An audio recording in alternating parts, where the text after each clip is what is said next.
சஹா TV எல்லோரும் வாழ்க வளமுடன் ரொம்ப வருஷமா பல சிறந்த பேச்சாளர்களை வச்சு இயங்கிட்டு வருது. எல்லோரும் வாழ்க வளமுடன் ஒன்லி அப்லிஃப்டிங்.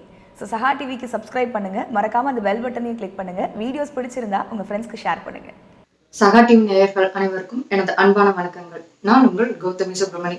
ஸோ போன வாரம் நம்ம பிக்னஸ் லக்கை பத்தி பார்த்தோம். ஸோ அதுல பல சோதனைகள் வரும், அதை நம்ம ரொம்ப சக்சஸ்ஃபுல்லா கிடக்கணும் அப்படின்னு நம்ம பார்த்தோம். ஸோ இந்த வாரம் அந்த மாதிரி சோதனைகள் என்னென்ன அப்படிங்கிறத பார்க்க போறோம். ரொம்ப எக்ஸ்ட்ராடினரியான சோதனைகளுக்குள்ள எல்லாம் போக வேண்டாம். காமனா லைஃப் டைம்ல நம்ம என்னென்ன சோதனைகள் ஃபேஸ் பண்றோம் அப்படிங்கிறத பார்த்தா போதுமானது. ஸோ ஃபர்ஸ்ட் நம்மளுக்கு வர சோதனை வீடு தான். இன்னும் சொல்ல போனா வீட்டுல இருக்க ஆளுங்க தான். இப்ப நம்ம ஒரு பாயிண்ட கொண்டு போய் வைக்கிறோம் அப்படின்னா அந்த வியூக்கு ஃபர்ஸ்ட் என்கரேஜ் பண்றதும் நம்ம வீட்டாளுங்க தான், இல்லைன்னா ஃபர்ஸ்ட் அப்போஸ் பண்றதும் நம்ம வீட்டாளுங்க தான். ஸோ அவங்கள தெளிவுபடுத்த வேண்டியது ஃபர்ஸ்ட் அவசியம். அதுக்காக ஒவ்வொருத்திட்டையா போய் நான் கன்வின்ஸ் பண்ணிட்டு அவங்கள புரிய வைக்கணும் அப்படின்னு கேட்டா அது அவசியம் கிடையாது. குறைஞ்சபட்சம் கல்யாணம் ஆனவங்களா இருந்தா ஸ்பௌஸ புரிய வச்சா போதும். திருமணம் ஆகாதவங்களா இருந்தா அப்பா அம்மாவை புரிய வச்சா போதுமானது. மித்ததை அவங்களே பாத்துக்குவாங்க. இது அவசியமா அப்படின்னு கேட்டா அவசியம்தான். ஏன்னா சப்போஸ் வீட்டுக்குள்ள ஒரு நல்ல ஹார்மோனி இல்லைன்னு வச்சுக்கோங்களேன், வெளியே நம்மளால எதையுமே சாதிக்க முடியாது. சினிமால சீரியல்ல வேணா அந்த மாதிரி பயங்கரமா சாதிக்கிற மாதிரி காட்டலாம், பட் இயல்பான வாழ்க்கையில அது சாத்தியமும் கிடையாது. ஃபார் எக்ஸாம்பிள், இப்ப உங்க ஸ்பௌஸ் உங்களை மட்டம் தட்டுறவங்களா இருந்தாங்களோ, இல்ல ரொம்ப கொஸ்டின் கேட்கறவங்களா இருந்தாங்கன்னு வச்சுக்கோங்களேன், இல்ல உங்க கிட்ஸ் டிசிப்ளின் இல்லாம ரொம்ப அடாவடித்தனமா இருந்தாலோ, இல்ல உங்க அப்பா அம்மா எதுக்குமே ரொம்ப நெகட்டிவான கொஸ்டின்ஸை போஸ்ட் பண்றவங்களா இருந்தாலும், எப்படி ஒரு சுதந்திரமான ஐடியா உங்களால யோசிக்க முடியும், இல்ல அதை இம்ப்ளிமெண்ட் பண்ண முடியும். ஸோ வீட்டை தெளிவுபடுத்துறது ரொம்ப முக்கியம். இன்னும் வீட்டுல இருந்து உதயமாகிற ப்ராப்ளம்ஸ் ரொம்ப நிறைய இருக்கு.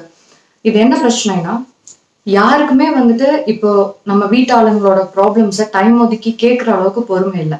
ஜஸ்ட் ஒரு பணத்தை கைமாத்துற மாதிரி ப்ராப்ளம்ஸை கைமாத்தி விட்டா போதும், அப்போதைக்கு டெம்பரரியா தள்ளி வச்சுட்டா போதும் அப்படின்னு நினைக்கிறோம். பட் அது எப்படி வட்டி போட்டு பணம் திருப்பி நம்ம கிட்ட கைக்கு வருமோ, அதே மாதிரி பிரச்சனையும் பூதாகரமாகி நம்ம கிட்ட வரும்.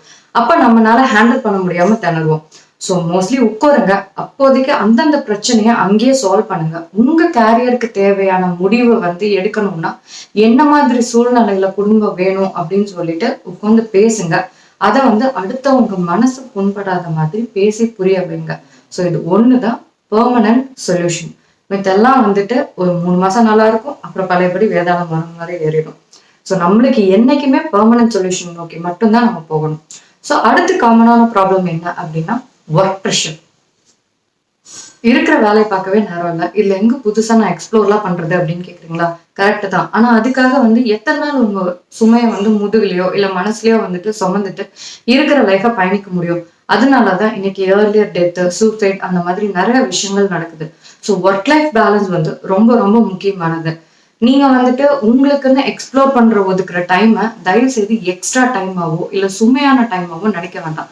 இருக்கிற ப்ராப்ளம்ஸ் எல்லாம் அது உங்களுக்கு ஈஸ் பண்ணி கொடுக்குற டைமா நினைச்சுக்கோங்க.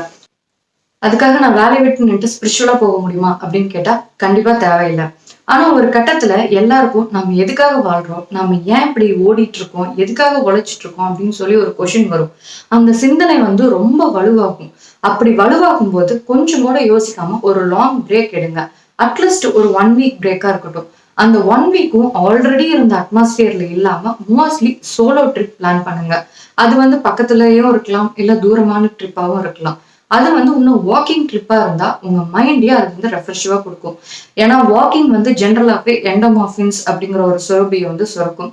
அது நம்ம மைண்ட்ல இருக்கிற தேவையில்லாத வரிஸ் எல்லாம் தானாவே எரேஸ் பண்ணக்கூடிய தன்மை அதுக்கு இருக்கு. ஸோ அடுத்த ஒரு அற்புதமான படைப்பு நீர்நிலைகள். ஸோ அது ஏரியா இருக்கலாம், குளமா இருக்கலாம், ஆறா இருக்கலாம், கடலா இருக்கலாம். எல்லா நீர்நிலைகளுமே நம்மளையே அறியாம நமக்கு அமைதியை கற்றுக் கொடுக்கும். நம்ம மைண்டை நம்மளையே அறியாம மாஸ்டர் பண்ண வைக்கும். ஸோ அந்த சக்தி நீர்நிலைகளுக்கு இருக்கு. ஸோ உங்களுக்கு பக்கத்துல இருந்தாலும் சரி, இல்ல கொஞ்சம் ஒரு சின்ன டிரைவ் போனா ஒரு நீர்நிலை இருக்கு அப்படின்னு நீங்க ஃபீல் பண்ணீங்கன்னா தாராளமா வாரத்துல ஒரு 2-3 தடவை அதுக்கு பிளான் பண்ணிக்கோங்க. நீங்களே உங்களை அறியாம அந்த டிப்ரெஷன்ல இருந்து வெளியே வருவீங்க. ஸோ இன்னைக்கு நிறைய பேர் இந்த டிப்ரெஷன்னாலையும் ஒர்க் ப்ரெஷர்னாலையும் இல்ல ஒர்க் லைஃப் பேலன்ஸை பெர்ஃபெக்டா பேலன்ஸ் பண்ண முடியாதனாலும் தான் நிறைய தப்பான முடிவுகள் எடுக்கிறாங்க, நிறைய மனசோர்வுக்கும் ஆளாகிறாங்க. அதனால ஏதோ ஒண்ணு உங்களுக்கு எது தோதுப்படுது அப்படின்னு பாருங்க. ஒரு லாங் ட்ரிப்பா, இல்ல நீர்நிலையா, இன்னும் மெடிடேஷன், யோகா அந்த மாதிரி நிறைய இருக்கு. உங்களுக்கு எது சரிப்பட்டு வருமோ அதை வாரத்துல 3 தடவை இல்ல 4 தடவை செய்ய தயங்காதீங்க. அடுத்த வாரம் இதே மாதிரி இன்னும் சில காமனான ப்ராப்ளம்ஸோட உங்களை சந்திக்கிறேன், அதுக்கான சொல்யூஷனோடவும் கூட. ஸோ இதே மாதிரியான எக்ஸ்பீரியன்ஸ் உங்களுக்குள்ள இருந்தது அப்படின்னா தயவுசெய்து எங்களோட ஷேர் பண்ணிக்கோங்க. கீழே இருக்கிற கமெண்ட் பாக்ஸ்ல டைப் பண்ணுங்க. தன்னம்பிக்கை உங்கட்டும். கௌதமி சுப்ரமணி.